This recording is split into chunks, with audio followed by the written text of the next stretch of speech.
Dios pudo haber detenido la crucifixión de Jesús, pero no lo hizo. ¿Nos falló Dios? Quizás la respuesta rápida sea un rotundo no. Pero, detente un momento y pregúntate algo más profundo: si Dios tenía el poder de evitar el sufrimiento más extremo de su propio Hijo, ¿por qué eligió no hacerlo?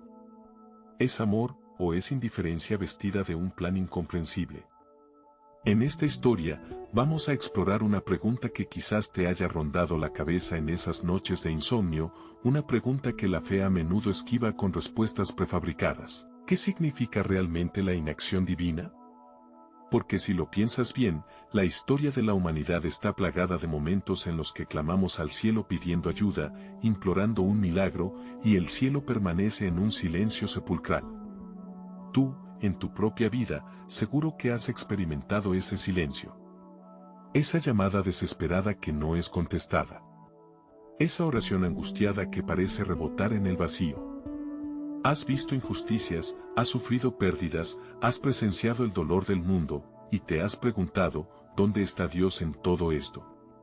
Si es omnipotente, omnipresente y omnisciente, como nos dicen, ¿por qué permite el caos, la crueldad, la enfermedad, la guerra? Se nos dice que Dios trabaja de maneras misteriosas, que su plan es inescrutable para nosotros, pobres mortales. Pero, ¿es realmente satisfactoria esa explicación? ¿No es acaso una forma elegante de eludir una verdad incómoda? Imagina, por un instante, que tienes un poder ilimitado.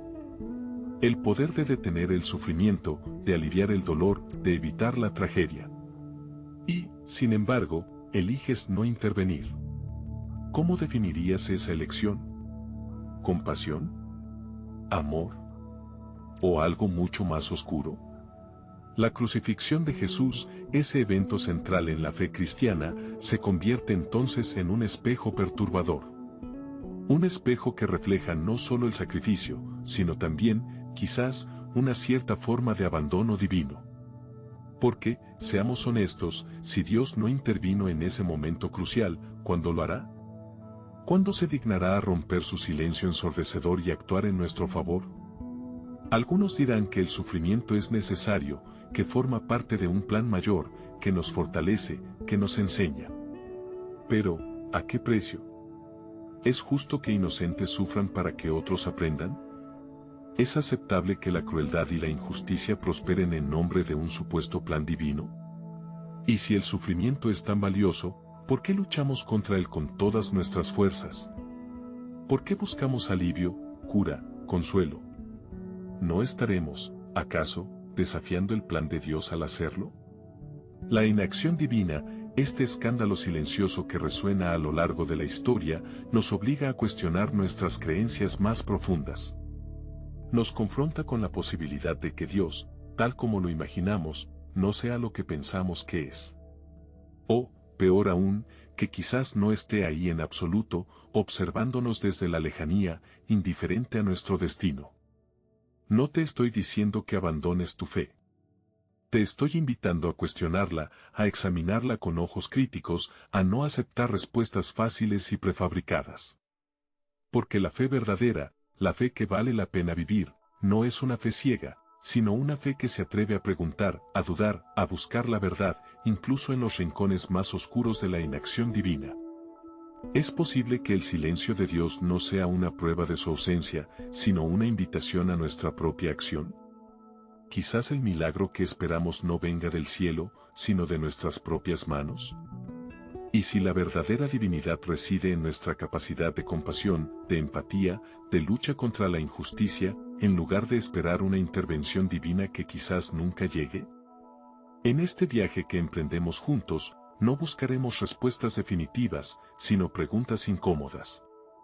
No buscaremos consuelo fácil, sino la valentía de enfrentar la verdad, por dolorosa que sea. Porque quizás, solo quizás, en el corazón del escándalo de la inacción divina, encontremos una nueva forma de entender la fe, la esperanza y, sobre todo, nuestra propia responsabilidad en este mundo. En esta historia, nos adentramos en un terreno aún más turbio, si cabe. Si en el capítulo anterior te cuestionabas la naturaleza del bien y del mal, hoy vamos a poner a prueba algo que quizás considerabas inamovible, el poder de Dios. Imagina por un instante el dolor más puro, la injusticia más lacerante. Piensa en ese niño famélico en un país devastado por la guerra, en la víctima inocente de un crimen atroz, en la enfermedad que consume lentamente una vida joven. Ante semejante panorama, es inevitable que surja una pregunta punzante, una duda que corroe los cimientos de la fe: si Dios es realmente todopoderoso, ¿por qué no intervino? ¿Por qué permitió, o incluso peor, por qué no impidió esa tragedia específica que te revuelve el estómago? Quizás en algún momento, tú también te has hecho esta pregunta. Quizás, al presenciar un sufrimiento insoportable, te has sentido tentado a culpar a Dios, a dudar de su omnipotencia, a pensar que, tal vez, después de todo, no es tan poderoso como te habían contado. Pero, detente un segundo. Antes de caer en esa trampa, considera esto: el problema no es el poder de Dios, sino su propósito. Sí, has oído bien. No se trata de si Dios puede intervenir, sino de si quiere hacerlo, y más importante aún, por qué elige actuar o no actuar de la manera en que lo hace. Porque, seamos honestos, la idea de un Dios todopoderoso que simplemente se cruza de brazos ante el sufrimiento humano es, como mínimo, desconcertante. Es más, para muchos, es directamente inaceptable. Pero, si el poder no es el problema, entonces nos enfrentamos a una cuestión aún más profunda, más inquietante. ¿Por qué, si Dios tiene el poder de detener el dolor y no lo hace, entonces debemos preguntarnos: ¿qué propósito podría justificar tal sufrimiento? ¿Qué plan divino, qué razón trascendental podría ser lo suficientemente importante como para exigir, o al menos permitir, la agonía, la desesperación, la pérdida irreparable que vemos a nuestro alrededor? Esta pregunta te incomoda, ¿verdad? Es normal. Porque te obliga a confrontar la posibilidad de que el propósito de Dios, si es que existe tal propósito discernible para nosotros, sea radicalmente diferente a lo que tú, en tu limitada comprensión humana, considerarías justo, bueno o incluso comprensible. Piensa por un momento en las explicaciones que te han dado, o que quizás tú mismo te has dado, para intentar justificar el sufrimiento en un mundo gobernado por un Dios supuestamente benevolente. ¿Te han hablado del libre albedrío? Sí, esa idea de que Dios nos dio la libertad de elegir, y que el mal y el sufrimiento son simplemente consecuencias inevitables de nuestras malas decisiones. Pero, ¿realmente te convence? ¿Explica el sufrimiento de los inocentes, de los niños, de las víctimas de catástrofes naturales? ¿Justifica el dolor extremo, prolongado e inmerecido? O quizás te han dicho que el sufrimiento es una prueba, una forma de fortalecer tu fe, de purificarte, de prepararte para una recompensa futura en el más allá. Pero, ¿no te suena un poco cruel? ¿Acaso un Dios verdaderamente amoroso necesitaría someterte a pruebas tan dolorosas para demostrar tu valía? ¿Es realmente necesario el sufrimiento extremo para el crecimiento espiritual? ¿Y qué pasa con aquellos que sucumben a la prueba, que pierden la fe en medio del dolor? ¿Están acaso condenados por no haber superado un examen impuesto por un ser omnipotente? Algunos te dirán que el sufrimiento es un misterio, un designio inescrutable de Dios que escapa a nuestra comprensión. Que debemos aceptar con humildad nuestra ignorancia y confiar en que, aunque no lo entendamos ahora, todo tiene un sentido dentro del plan divino. Pero, ¿es realmente satisfactorio conformarse con el misterio? ¿No es acaso una forma de evasión, una manera de evitar confrontar las preguntas más difíciles? ¿No te sientes acaso un poco defraudado ante una respuesta tan vaga, tan poco convincente? Y luego están las explicaciones más rebuscadas, más polémicas. Algunos sugieren que el sufrimiento es necesario para el equilibrio del universo, que forma parte de un sistema cósmico más amplio que nosotros no podemos comprender. Otros, incluso, se atreven a insinuar que Dios, en su infinita sabiduría, podría utilizar el sufrimiento para fines que nos resultan incomprensibles, incluso moralmente cuestionables desde nuestra perspectiva humana limitada. ¿Te imaginas? Un Dios que utiliza el dolor como una herramienta, como un medio para un fin, sin importar el coste para sus criaturas. Estas ideas te revuelven el estómago, ¿verdad? Te hacen sentir incómodo, quizás incluso indignado. Porque en el fondo, tú intuyes que hay algo profundamente problemático en intentar justificar el sufrimiento, en buscarle un sentido a la injusticia, en racionalizar el dolor ajeno. Porque cuando el sufrimiento te toca de cerca, cuando eres tú quien lo experimenta en carne propia, o cuando ves sufrir a alguien que amas, todas esas explicaciones te suenan huecas, vacías, incluso crueles.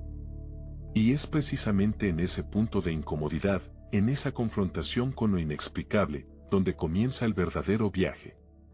Porque quizás, la pregunta no es tanto asterisco por qué asterisco Dios permite el sufrimiento, sino asterisco qué vamos a hacer nosotros asterisco ante ese sufrimiento. ¿Vamos a aceptar pasivamente el dolor del mundo, justificándolo con explicaciones fáciles y poco convincentes?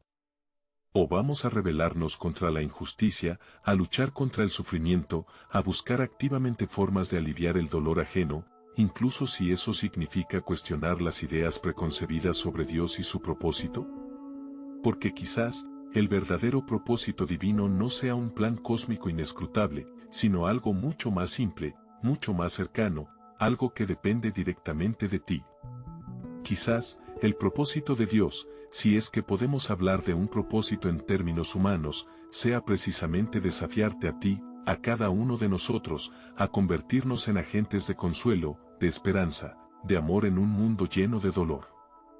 Quizás, la respuesta a la pregunta del sufrimiento no esté en el cielo, sino en la tierra, en tus manos, en tu corazón. Pero, si ese es el caso, ¿estás dispuesto a asumir esa responsabilidad? ¿Estás preparado para convertirte en parte de la solución, en lugar de seguir buscando respuestas fáciles en un misterio que quizás nunca se resuelva? En el silencio profundo de tu corazón, quizás te has preguntado por qué el mundo es como es. ¿Por qué existe la belleza y la alegría? Sí, pero también el dolor, la injusticia, la sombra que parece oscurecerlo todo. ¿Te has preguntado si hay un propósito detrás de este laberinto de experiencias, si hay un sentido oculto en el caos aparente? En esta historia, hemos rozado la superficie de muchas preguntas, hemos mirado de reojo al misterio que nos rodea. Ahora, te invito a contemplar una respuesta que ha resonado a través de los siglos, una respuesta que habla de un diseño, de una intención detrás de todo lo que existe, el plan divino. Imagina por un momento que el universo no es un accidente cósmico, sino una obra maestra cuidadosamente tejida. Imagina que cada hilo de este tapiz, cada estrella, cada átomo, incluso tú, tienes un lugar y un propósito dentro de un esquema grandioso. Este esquema, este plan divino, se centra en dos conceptos poderosos, la redención y la salvación. Pero, detente un instante y pregúntate, ¿redención de qué? ¿Salvación de qué necesidad? Si todo es parte de un plan perfecto, ¿por qué necesitaríamos ser redimidos o salvados? Aquí reside la primera paradoja, la primera grieta en la superficie de lo que creías saber. Piensa en la historia de la humanidad, en tu propia historia. ¿No sientes a veces una profunda sensación de que algo no está bien? Una desconexión, una herida invisible que llevas contigo y que ves reflejada en el mundo que te rodea. Conflictos, egoísmo, dolor, muerte. No son simplemente accidentes desafortunados, sino síntomas de una enfermedad más profunda, de una fractura en la armonía original. Algunos la llaman pecado, otros imperfección inherente, otros simplemente la condición humana. Llamémosla como queramos, pero su presencia es innegable. La redención, en este contexto, se ofrece como la cura para esa fractura. Es la promesa de reparación, de restauración, de volver a un estado de integridad perdida. Es como si hubieras nacido con una melodía incompleta en tu alma, y la redención fuera la promesa de que esa melodía puede ser completada, armonizada, hecha entera de nuevo. Y aquí surge la pregunta más provocadora, la pregunta que ha desconcertado a filósofos y teólogos durante milenios: ¿por qué fue necesaria la crucifixión para esta redención? ¿Por qué un acto tan brutal, tan aparentemente injusto, se coloca en el centro mismo del plan divino? Algunos te dirán que fue un sacrificio necesario para aplacar la ira de un Dios ofendido. Pero, ¿te suena a un Dios de amor infinito, a un Creador que te conoce íntimamente? ¿Acaso un Dios todopoderoso necesitaría un sacrificio sangriento para perdonar a sus propias criaturas? Esta imagen puede resultar repulsiva para algunos, un vestigio de épocas más bárbaras, una idea que choca con la sensibilidad moderna. Otros te dirán que la crucifixión fue una demostración suprema de amor, un acto de autosacrificio incomprensible. Dios, en la figura de Jesús, se habría ofrecido a sí mismo para cargar con el peso del sufrimiento humano, para absorber el dolor del mundo y ofrecer a cambio un camino de reconciliación. Esta perspectiva apela a la emoción, al corazón, a la búsqueda de un amor incondicional. Pero incluso esta interpretación puede generar preguntas incómodas. ¿Es justo que un inocente sufra por los culpables? ¿No sería esto una forma de justicia vicaria, donde el castigo recae sobre alguien que no lo merece? ¿Es un sistema de redención que se basa en el sufrimiento y la muerte realmente digno de un Dios justo? Quizás la crucifixión no sea un simple intercambio, un trueque de dolor por perdón. Quizás sea algo más profundo, algo más misterioso. Tal vez sea una forma radical de identificarse con el sufrimiento humano, de entrar en la oscuridad para iluminarla desde dentro. Quizás sea un acto que trasciende la lógica humana, que desafía nuestras categorías de justicia y retribución. Piensa en ello de esta manera, imagina que estás perdido en un laberinto oscuro, sin salida aparente. La redención no es un mapa que te llega desde fuera, sino una luz que se enciende dentro del laberinto mismo. Y la crucifixión, en este sentido, podría ser el momento en que esa luz se enciende con mayor intensidad, iluminando no solo el camino de salida, sino también la profundidad de la oscuridad en la que te encontrabas. Esta historia no te ofrece respuestas fáciles, no te presenta un camino sin obstáculos. Más bien, te invita a adentrarte en la complejidad, a confrontar las paradojas, a cuestionar incluso las ideas más arraigadas.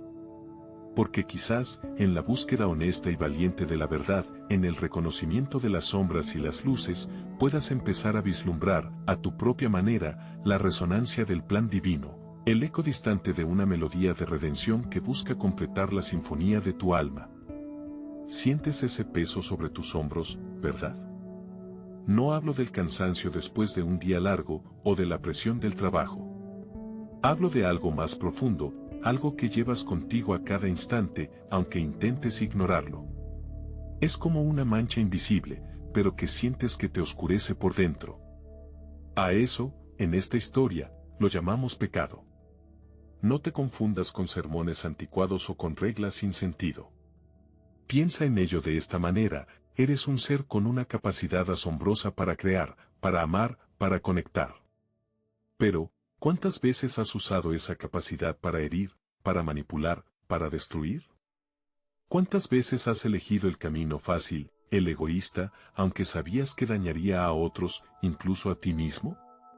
Esa desconexión entre tu potencial y tus acciones, esa brecha entre lo que podrías ser y lo que eliges hacer, eso es el pecado. No es solo hacer cosas malas según una lista de normas. Es mucho más sutil, mucho más insidioso. Es la envidia que te corroe cuando ves el éxito ajeno, en lugar de alegrarte. Es la mentira piadosa que se convierte en un hábito destructivo. Es el juicio rápido, la condena silenciosa en tu mente hacia alguien que es diferente a ti. Son esas pequeñas grietas en tu alma que, con el tiempo, se convierten en abismos. Y las consecuencias, no las ignores. No son castigos divinos cayendo del cielo. Son mucho más reales, mucho más terrenales. El peso del pecado se siente en tus relaciones rotas, en la soledad que te rodea incluso estando acompañado, en la ansiedad que te consume por dentro. Se siente en la desconfianza que generas, en la falta de paz interior, en esa sensación constante de vacío, de que algo esencial falta en tu vida. Es como un veneno lento que se filtra en cada aspecto de tu existencia, corrompiendo la alegría, la autenticidad, la verdadera conexión.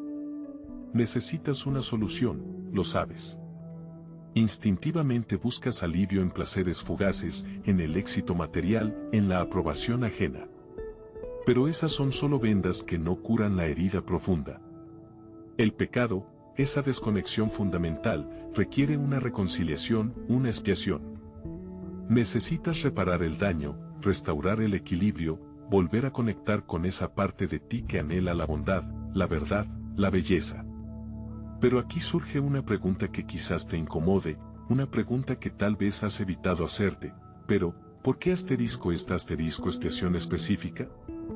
¿Por qué el método espantoso de la crucifixión? Piensa por un momento en la crueldad humana, en la capacidad que tenemos para infligir sufrimiento extremo. La crucifixión, en su época, no era solo una ejecución. Era un espectáculo público diseñado para aterrorizar, para humillar, para mostrar el poder absoluto del Imperio Romano. Era una tortura lenta, agonizante, que exponía a la víctima a la vergüenza y al dolor máximo. Y es precisamente en esa brutalidad, en esa injusticia extrema, donde quizás encontremos una respuesta. Porque, ¿no es acaso el pecado también una forma de crueldad, aunque a veces sea más sutil, más disfrazada? ¿No crucificamos a otros con nuestras palabras, con nuestros juicios, con nuestra indiferencia? ¿No nos crucificamos a nosotros mismos con nuestras propias decisiones destructivas, con nuestra autocondena implacable? Quizás la crucifixión, en esta historia, no es un método arbitrario, sino un espejo brutal que refleja la profundidad de nuestro propio pecado, la magnitud del daño que causamos y nos causamos. Quizás es necesario confrontar la oscuridad en su forma más extrema para comprender la necesidad desesperada de luz, de redención. Algunos dirán que es un mensaje macabro, que glorifica el sufrimiento. Otros lo verán como una forma de control, de infundir miedo para someter a las masas.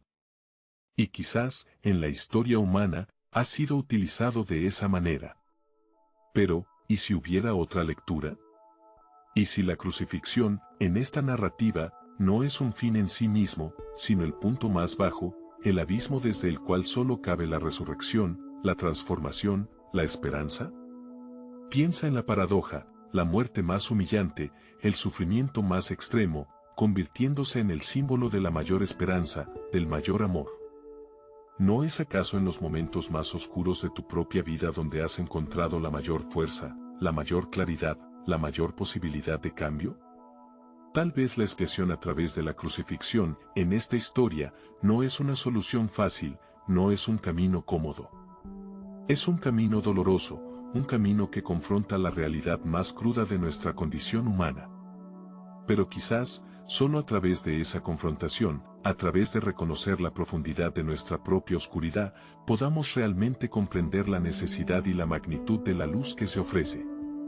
Quizás, solo entendiendo el peso del pecado, podamos apreciar verdaderamente el valor de la redención. Quizás, solo mirando de frente a la cruz, puedas empezar a sentir el alivio de ese peso que llevas sobre tus hombros. En esta historia, llegamos a un punto crucial, un punto donde el amor y el sacrificio se entrelazan de una manera que quizás te resulte difícil de comprender, incluso de aceptar. Hablemos del amor de Dios. No el amor ligero y pasajero que a veces experimentas, sino un amor profundo, inmenso, un amor que te rodea aunque a menudo no lo sientas. Imagina un amor tan grande que te impulsa a darlo todo, incluso aquello que más te duele perder. Ese es el amor del que vamos a hablar ahora.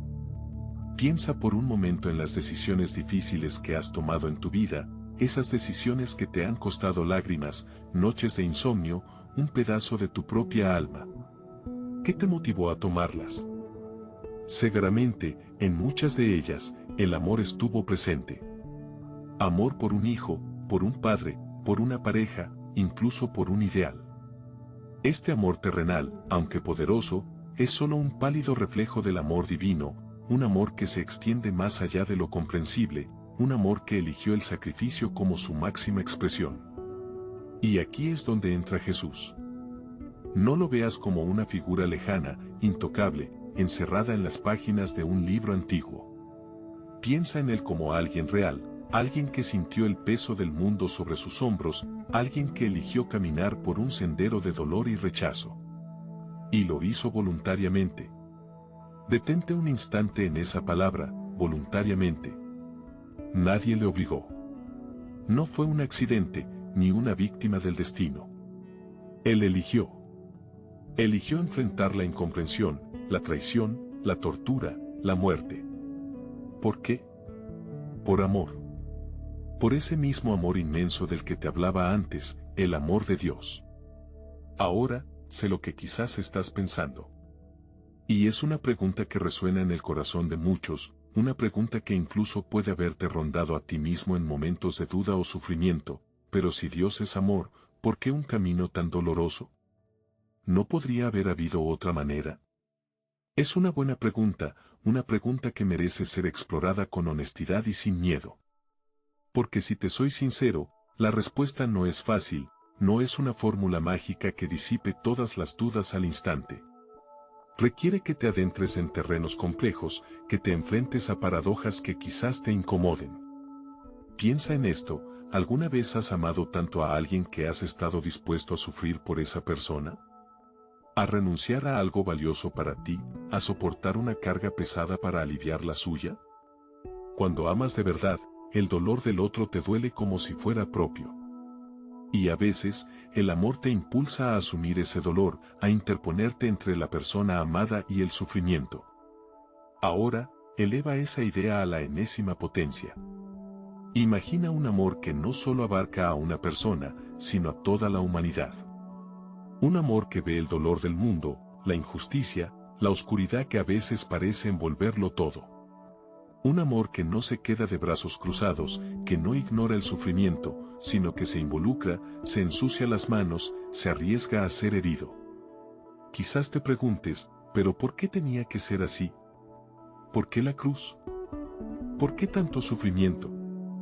En un mundo donde la lógica a menudo dicta el camino más fácil, más cómodo, más placentero, la idea del sacrificio voluntario, del dolor como camino al amor, puede sonar absurda, incluso cruel. Y ahí reside la paradoja. Porque el amor verdadero, el amor que transforma, el amor que redime, a menudo pasa por el valle de sombra. No es un amor edulcorado, superficial, que evita cualquier roce con la dificultad. Es un amor que se arriesga, que se entrega, que no teme mancharse las manos. Piensa en las grandes historias de amor que conoces, en las películas, en los libros, incluso en la vida real. ¿Cuántas de ellas están exentas de dolor, de sacrificio, de momentos de oscuridad? El amor verdadero se forja en la fragua de la dificultad, se templa en el fuego de la prueba. Y el sacrificio de Jesús, visto a través de la lente del amor de Dios, no es un acto sádico, no es un capricho divino. Es la manifestación suprema de un amor que no conoce límites, de un amor que está dispuesto a darlo todo, absolutamente todo, para ofrecerte una oportunidad, una puerta abierta a algo más grande, algo más profundo, algo que quizás ni siquiera te atreves a imaginar. Puede que sigas sin entenderlo completamente. Puede que todavía te queden preguntas, dudas, incluso un cierto resquemor ante la idea del sufrimiento como parte del plan divino. Y eso está bien. La fe no es un camino exento de interrogantes, sino un viaje donde las preguntas son tan importantes como las respuestas. Pero quizás, en este punto de la historia, puedas empezar a vislumbrar algo. Quizás puedas empezar a sentir, aunque sea de forma tenue, la magnitud de ese amor que eligió un camino doloroso, no por crueldad, sino por profunda compasión. Un amor que te mira directamente a los ojos y te dice, estoy dispuesto a sufrir por ti, porque te amo. Y en ese amor, en ese sacrificio, quizás encuentres una respuesta, no a todas tus preguntas, pero sí a la pregunta más importante de todas, ¿eres amado? La respuesta, te aseguro, es un rotundo sí. Eres amado de una manera que trasciende tu comprensión, de una manera que se revela en el sacrificio más grande, en el acto de amor más profundo que la historia jamás haya conocido. La pregunta que nos ha perseguido, esa sombra que se alarga con cada paso que damos por la vida, encuentra aquí, en este punto crucial, una respuesta que desafía la lógica, que se burla de la certeza de la nada. La resurrección. No es un mero final feliz inventado para calmar nuestros miedos más profundos, no es un cuento de hadas para niños asustados por la oscuridad. Es, en su esencia más radical, una declaración de guerra contra la muerte. Una bofetada al sufrimiento. Piensa por un momento en todo lo que hemos explorado. En el peso del dolor, en la fragilidad de la existencia, en la aparente victoria final del silencio. Todo eso, absolutamente todo, se ve desafiado, transformado, por esta palabra, resurrección. ¿Lo entiendes realmente? No hablamos de una vaga supervivencia del alma, de una energía que se disipa en el universo. Hablamos de volver a la vida. De que aquello que creías perdido para siempre, aquello que la tierra reclamó, sea devuelto. De que la última palabra no la tenga la tumba, ni la enfermedad, ni la traición, ni el abandono.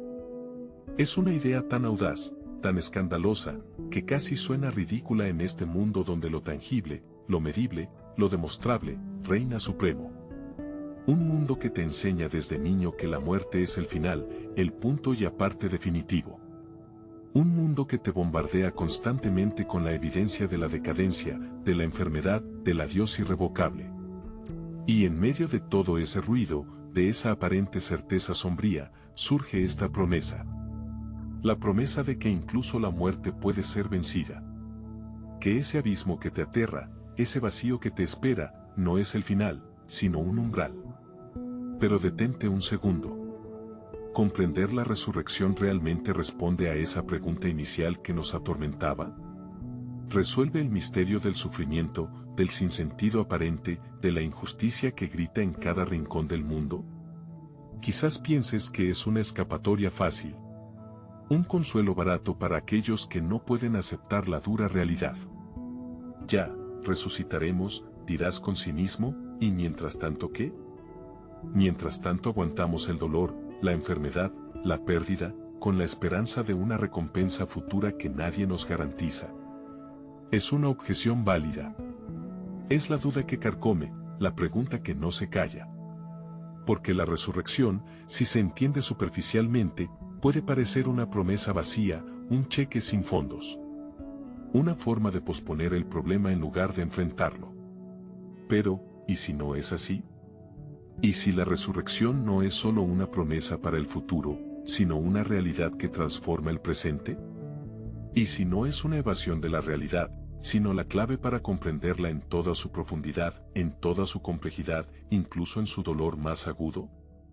Porque, piensa en esto, si la muerte es vencida, si no es el final, entonces todo cambia.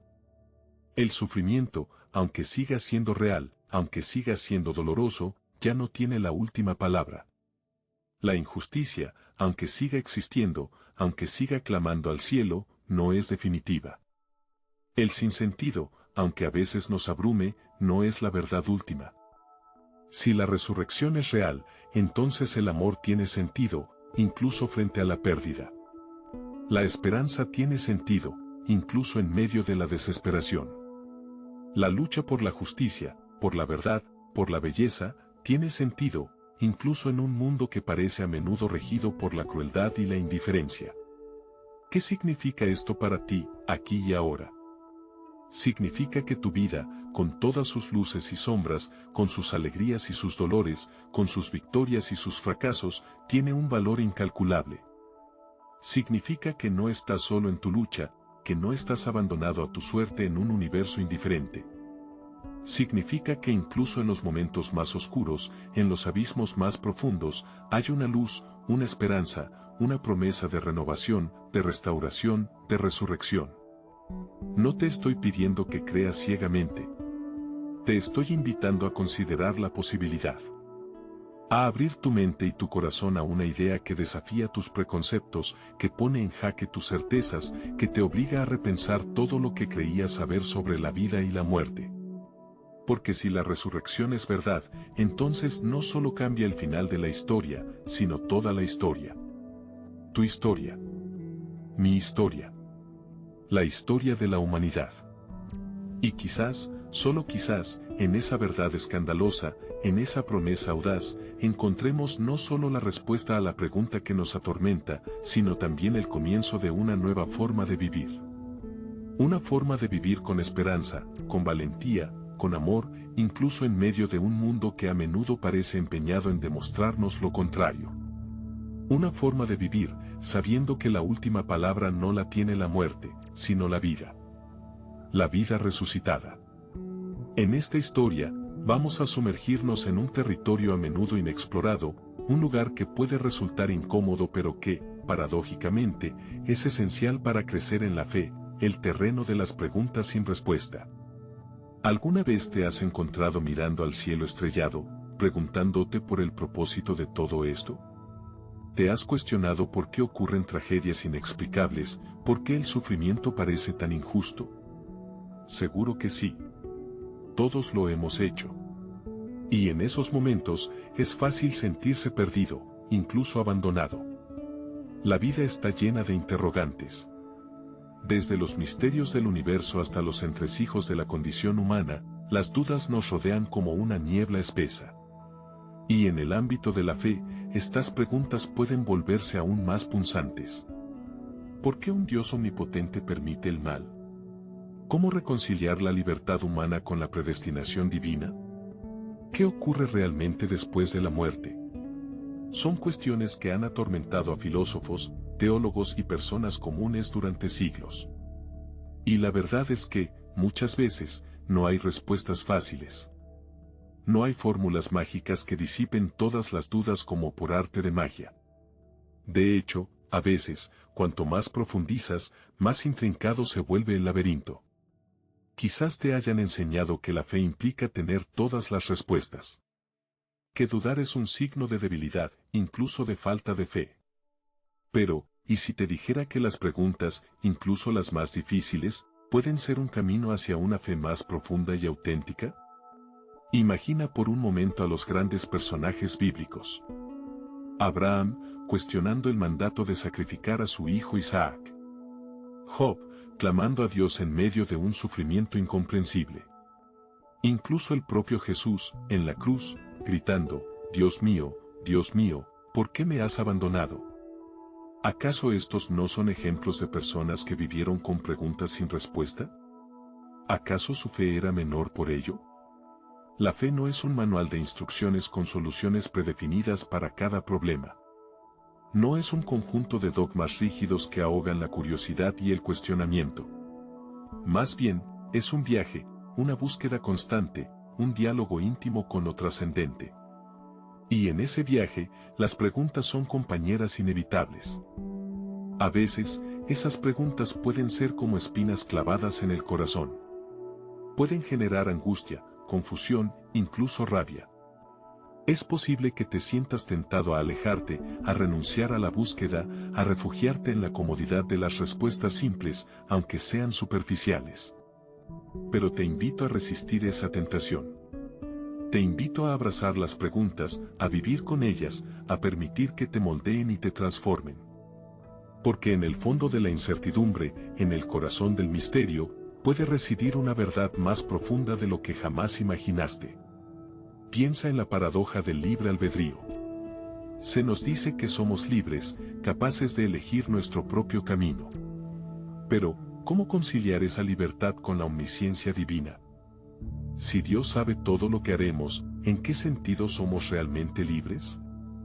Es una pregunta que ha generado debates interminables. Y quizás la respuesta no sea una solución lógica y racional, sino una invitación a confiar en un misterio que supera nuestra comprensión. O considera el tema del sufrimiento infantil. ¿Cómo puede un Dios de amor permitir que niños inocentes padezcan enfermedades, abusos, guerras? Es una pregunta que hiere profundamente el alma. Y no hay justificación fácil, no hay explicación que calme por completo el dolor. Pero quizás, en lugar de buscar respuestas que nos tranquilicen superficialmente, estamos llamados a acompañar el sufrimiento, a ser presencia de consuelo y esperanza en medio de la oscuridad. La fe, en este sentido, no es la ausencia de preguntas, sino la confianza en medio de la incertidumbre. Es la certeza de que, aunque no lo entendamos todo, aunque haya aspectos que escapan a nuestra lógica humana, hay una presencia amorosa que nos sostiene, que nos acompaña, que nos ofrece consuelo y significado incluso en los momentos más oscuros.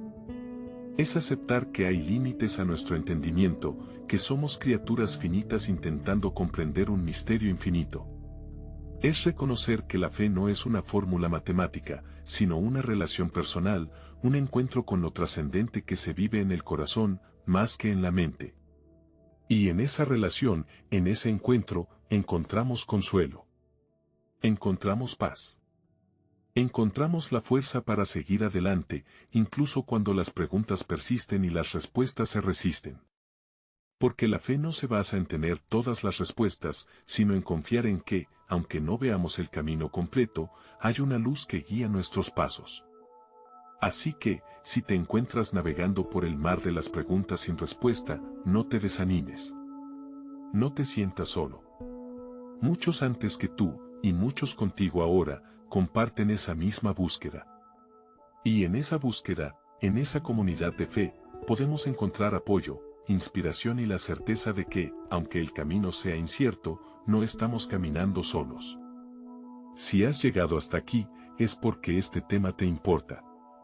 Ayúdanos a que este mensaje llegue a más personas. Suscríbete, comenta qué te ha parecido y comparte este video. Forma parte de la comunidad de Vidas Santas.